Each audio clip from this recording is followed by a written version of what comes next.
Hi, welcome to our channel where we share the most intriguing stories. She tried to steal my family's 600-acre farm while I was on vacation, planted fake signs, forged documents, even started building roads. What she didn't know?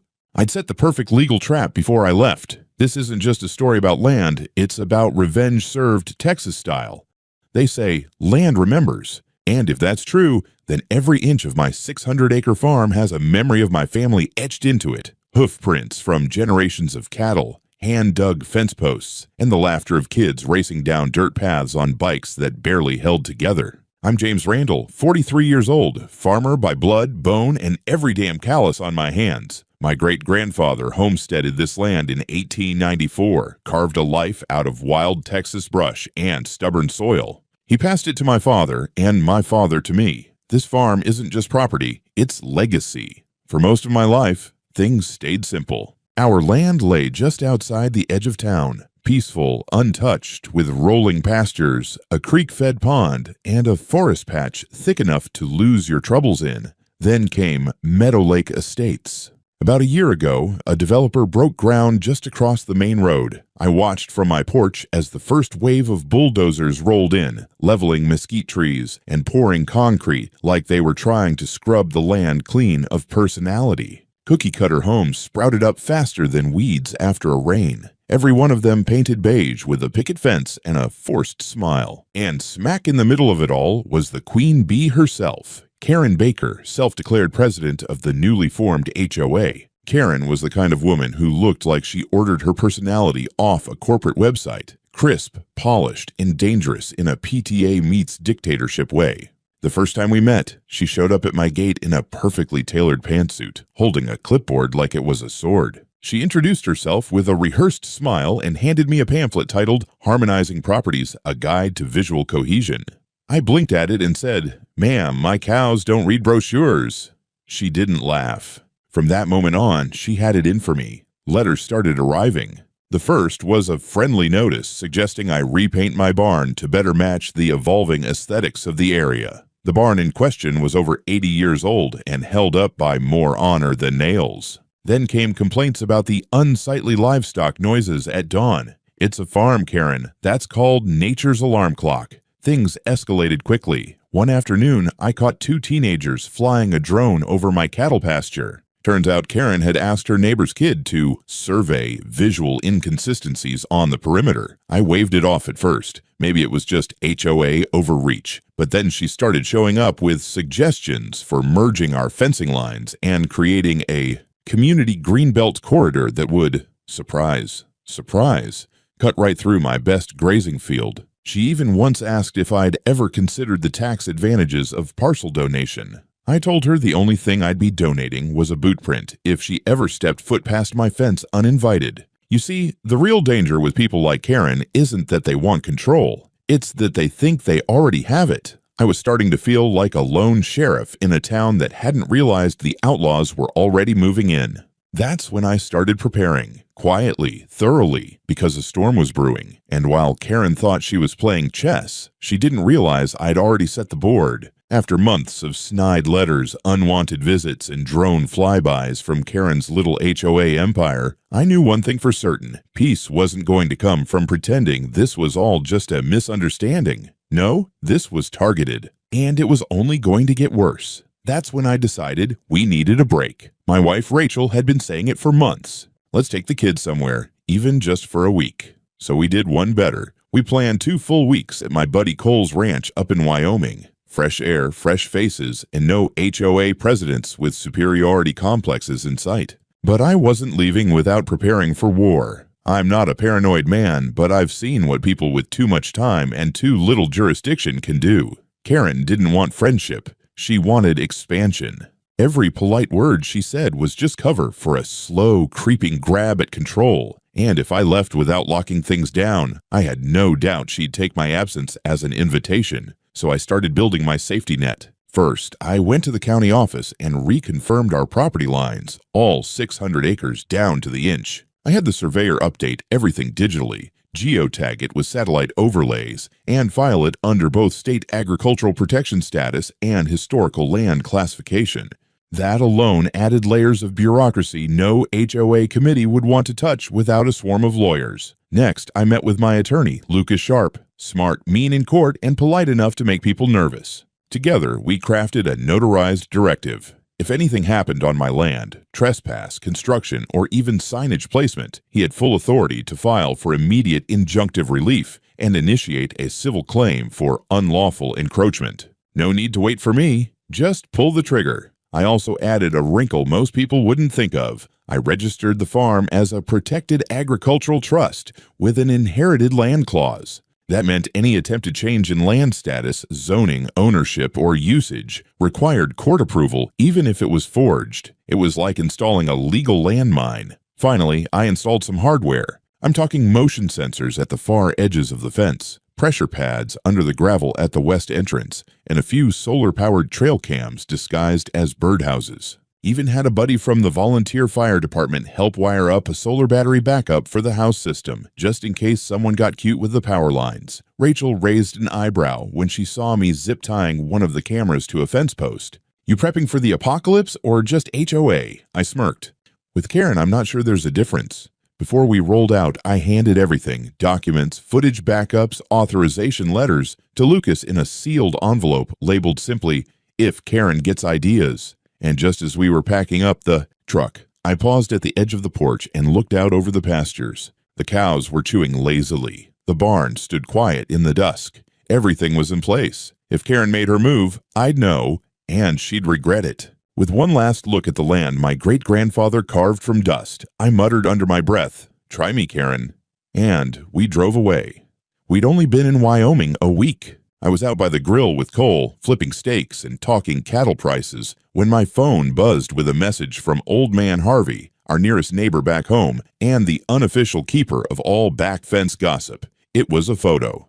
Blurry, a little crooked, but unmistakable. A construction crew, right there, smack in the middle of my front field. Bright orange vests, yellow machinery, even one of those temporary HOA-style banner stands with a plastic map attached. I squinted. There it was, bold as sin. Meadow Lake Ranch Extension Phase 1 development. I nearly dropped the tongs into the fire. Seconds later, Harvey called. "Jimbo, not to ruin your vacation, but you might want to come back and wrangle some folks off your land. They've got a backhoe chewing up your alfalfa like it's a buffet." And one of them just asked if I was ready to transition to a more modern subdivision aesthetic. I told him the only thing I'm transitioning is into a man with a shotgun if they touch my fence. Rachel overheard enough to know this wasn't a false alarm. My pulse was already pounding. Back at the house, while the kids packed and Rachel pulled up flights, I did a deep dive into the digital security feed I had synced to my tablet. Sure enough, there they were.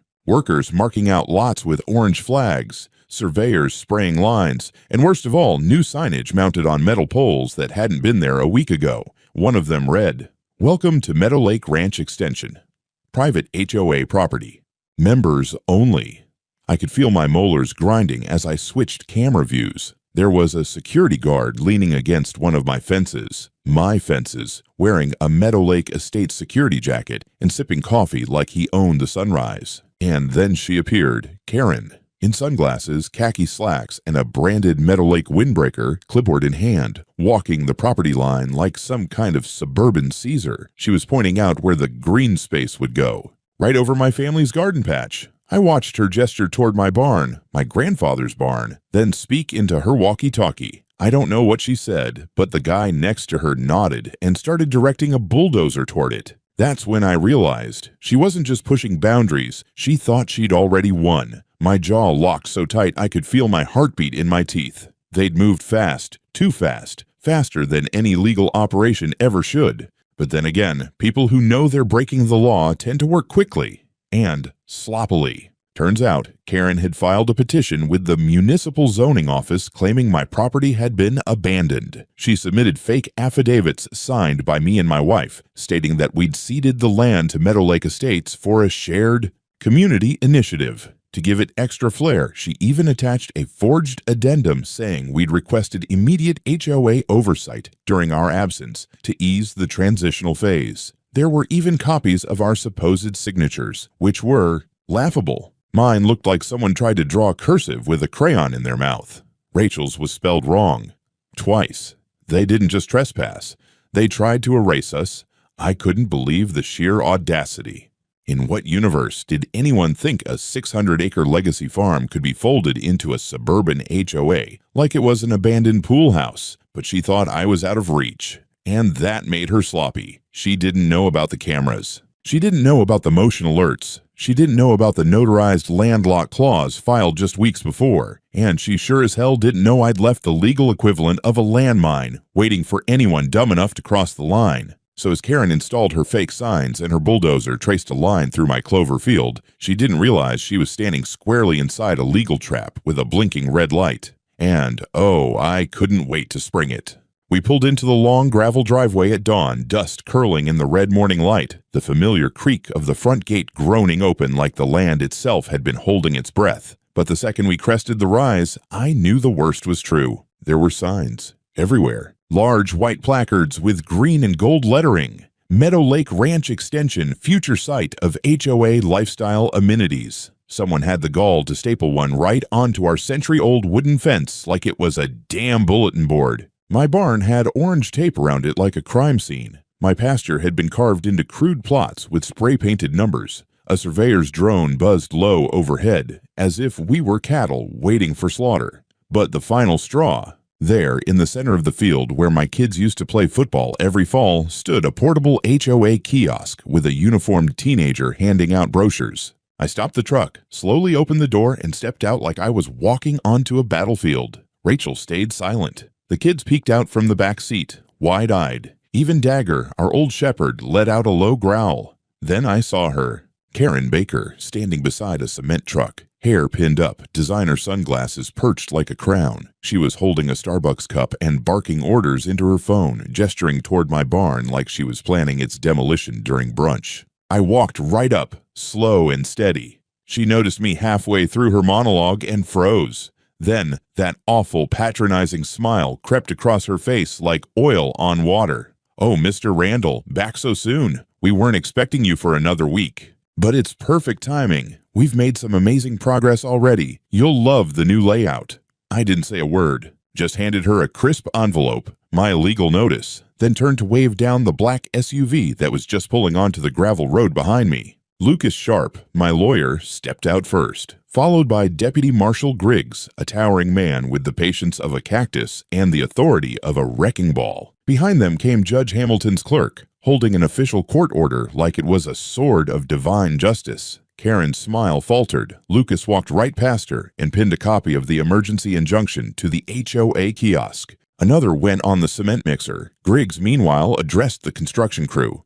"All work on this property is hereby ordered to cease immediately. Any machinery remaining on site within the next hour will be impounded as evidence in an ongoing criminal investigation." Karen finally found her voice. "This is absurd. This is all a huge misunderstanding. We have the paperwork. He gave us permission. There's a transfer of ownership." Lucas cut her off like a hot knife through margarine. "You forged land transfer documents with signatures from people who were either on vacation or, in one case, dead since 2009. You think the county clerk doesn't verify those?" Karen's face went from defiant to pale in seconds. I stepped up beside Lucas, locking eyes with her. "You trespassed. You vandalized. You illegally claimed 600 acres of my family's legacy to expand your HOA playground. You thought I was just some dumb farmer on vacation. But I was 10 steps ahead before I even packed my bags." By now, workers were packing tools in silence. The teen manning the HOA booth slipped off his name tag and disappeared into a truck. Griggs turned back to Karen. "Ma'am, you are hereby advised that you are being investigated for forgery, fraud, criminal trespass, and conspiracy to unlawfully seize property. You may want to call your attorney, preferably one better than whoever gave you the genius idea to sign over land you don't own." Karen sputtered, but the words never made it out. She looked around, realized no one was backing her up, not even her clipboard-holding lackeys, and finally backed away from the scene, eyes darting like a cornered possum. Lucas patted me on the shoulder. "We're just getting started." I nodded, still staring at the signs, the flags, the fake promises of townhomes and shared green zones. Then I turned and walked toward my porch, slow, deliberate, kicking over a Meadow Lake sign as I passed. This was still my land, and now the whole county knew it. Courtrooms smell like dust and old wood, like justice has to fight its way through history just to breathe. The morning of the hearing, the county courthouse was packed tighter than the feed shed in winter. News crews were camped on the steps. Locals leaned over the railing, murmuring. Someone even sold kettle corn outside. It wasn't just a land dispute anymore. It was the trial of the century, and everyone wanted a front row seat. Karen showed up in her usual pageant armor, power blazer, flawless hair, and a rolling suitcase probably stuffed with excuses and denial. She flanked herself with two lawyers, both dressed like catalog models and radiating misplaced confidence. You could tell they'd never set foot in rural court before. One even wore loafers on a farm case. Bless his heart. I sat next to Lucas, calm on the outside, firestorm on the inside. Rachel squeezed my hand. My father, wearing his best bolo tie and boots polished so hard you could see your sins in them, nodded to me from the row behind. Judge Hamilton entered with a gavel crack that echoed like thunder in an old barn. He was a no-nonsense kind of man with a silver beard and a look that could curdle milk.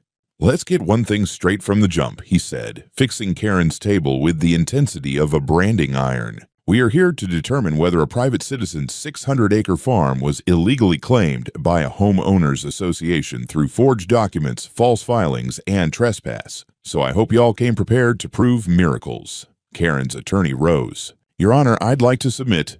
"Sit," said the judge, not looking up. "We'll get there. Mr. Randall, to the stand."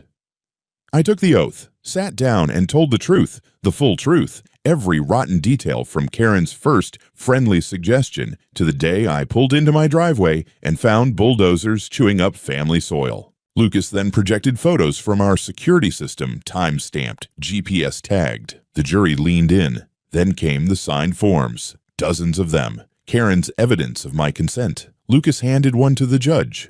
"Your Honor, please direct your attention to Exhibit C, the deed transfer dated July 5th, and bearing the signatures of James Randall and Miss Eleanor Randall." The courtroom hushed. My stomach nodded. Eleanor Randall, Lucas continued slowly, was Mr. Randall's grandmother. She passed away in 2009. He let that sink in, then stepped toward the jury box like a preacher walking an aisle. "Ladies and gentlemen, I ask you plainly, where did the president of Meadow Lake Estates get the signature of a woman who's been dead for 16 years? You could have heard a pin drop or Karen's soul exiting her body. She looked like someone had cut the power to her operating system." The judge lowered his glasses and turned to her. "Ma'am, would you like to explain?" Karen opened her mouth. Nothing came out. Her lawyer started to speak, but the judge cut him off. "Oh, you hush. I want to hear it from the source. Did you or did you not submit fraudulent property documents to this court and to the county assessor's office claiming ownership of land you had no legal right to?" Karen blinked, swallowed.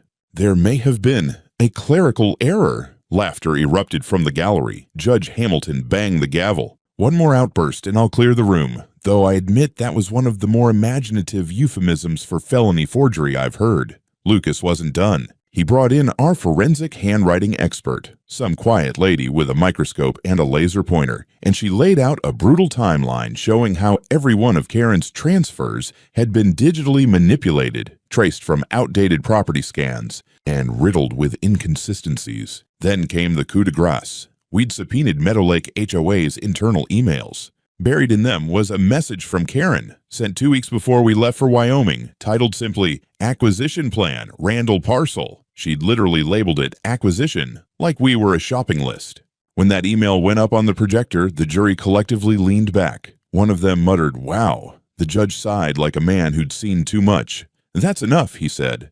"I've heard more than I care to. Miss Baker, you're facing criminal charges pending review, and this HOA is now subject to a civil penalty that will make your annual bake sale look like a bank robbery." He turned to me. "Mr. Randall, I hereby rule in your favor. All actions by the HOA are null and void. Your land remains solely and indisputably yours. I am also referring this matter to the district attorney for formal charges against Ms. Baker for fraud, trespassing, and conspiracy." I nodded. Not because I was happy. It wasn't joy I felt. It was justice and relief. As Karen was escorted out of the room, someone in the back whistled, the good, the bad, and the ugly. The judge didn't even stop them.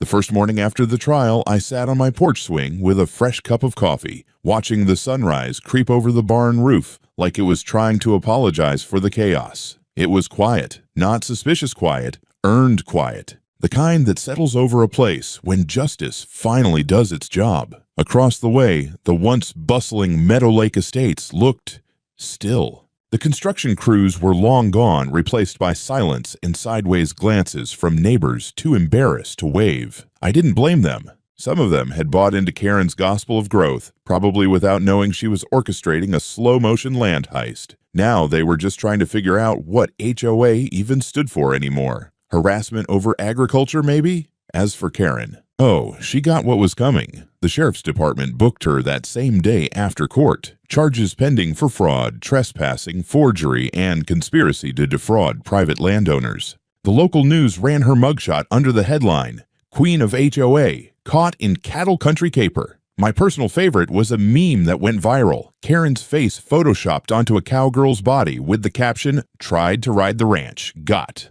Bucked by the law. The HOA itself imploded. Fines from the court drained their coffers faster than water through a cracked trough. Civil suits started piling in. Turns out, I wasn't the only one Karen had strong-armed. At least 3 other families came forward with stories of threats, fines for imaginary violations, and one poor guy who got penalized for parking his RV facing the wrong direction. The county revoked their development permits. Meadow Lake's expansion project was dead. No new homes, no community greenbelt, and definitely no HOA sidewalk connecting to my property. My fences stayed up. My cows roamed free.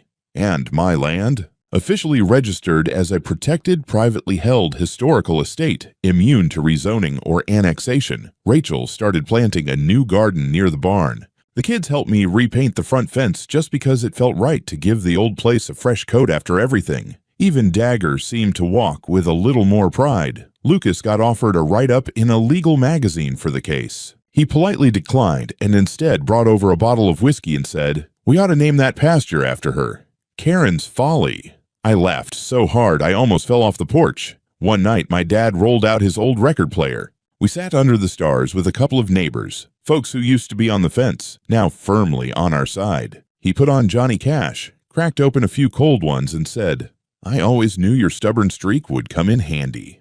The music crackled to life. Somewhere in the fields, a coyote howled like it was laughing along. We toasted to land, to legacy, and to the fact that sometimes the best revenge is doing absolutely nothing except sitting on your porch while the dust settles, the grass grows back, and the woman who tried to steal it all learns what it means to lose. A month after the dust settled, someone, I won't say who, but it might have been me, floated an idea at the farmer's market. Why not throw a little celebration? A sort of cathartic, county-style exorcism of all things HOA. Something loud, corny, and very, very public. 3 weeks later, we hosted the first annual Randall Farm Corn Festival, and buddy, it was a masterpiece of rural satire. We set up hay bales in a big circle out by the west field, right where Karen had once tried to build a community meditation space. Instead, we built a dunk tank and hung a life-sized cardboard cutout of her in front. The line for it stretched clear past the lemonade stand. One of the neighbors, a retired puppeteer named Glenn, made a talking scarecrow dressed like a HOA president, complete with miniature clipboard and a recorded loop saying, "Have you considered painting your barn beige?"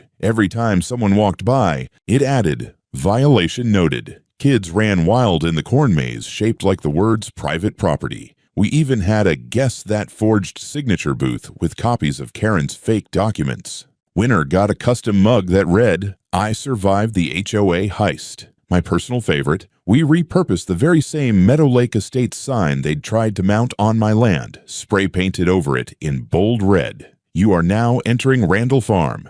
Last person who tried to steal it is paying us $250,000. Enjoy your corn." People took selfies with it like it was a national monument. Karen, of course, was nowhere in sight. Word had it she'd moved in with her sister 2 counties over while her trial crept along like molasses in January. Every now and then someone would raise a toast and mutter, "To Meadow Lake," followed by a round of laughter and somebody snorting corn whiskey. As the sun dipped low, my dad climbed up on the flatbed stage and raised his hands.